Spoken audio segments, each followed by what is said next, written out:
POCSO చట్టం మీద చాలా మందికి అవగాహన ఉండట్లేదు. సినిమాగా చూసి పక్కన పెట్టడం కాదు, ఇది మన లైఫ్ లో జరిగితే మన పెయిన్ ఎలా ఉంటది అన్నది కూడా ఆ పిల్లలకు తెలియాలి.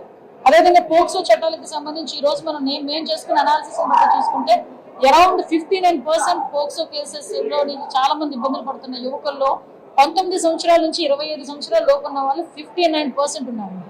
అదేవిధంగా చిన్నపిల్లలు వాళ్ళు కూడా మైనర్లు, అబ్బాయిలు కూడా మైనర్లు ఉన్న వాళ్ళు అరౌండ్ 20% ఉన్నారు. అది టెక్నికల్ గా జరుగుతుందా, నాన్ టెక్నికల్ గా జరుగుతుందా అన్నది పక్కన పెడితే 16 సంవత్సరాలు 15 సంవత్సరాల అమ్మాయి ఏదో లవ్ ఆ బేస్ మీద వెళ్ళినా కూడా అమ్మాయి మీద సెక్షువల్ అసాల్ట్ జరిగితే డెఫినెట్ గా పోక్సో కేసు అనేది రిఫ్లెక్ట్ అవుతుంది. సో నేనేంటంటే మిమ్మల్ని అందరినీ కూడా నేను కోరుకునేది ఒకటే, ఈ రోజు మనందరం కూడా సమాజంలో ఒక బాధ్యత ఉంది. మన సొసైటీ లేకపోతే మన పిల్లలు కూడా మన భవిష్యత్తు కూడా ఉంది. డెఫినెట్ గా ఈ చట్టాల మీద అవగాహన పత్రికా సోదరుల ద్వారా కూడా ప్రతి పిల్లలకి కూడా చేరవేయాలని, ప్రతి తల్లిదండ్రులు కూడా చేరవేయాలని కోరుకుంటున్నా.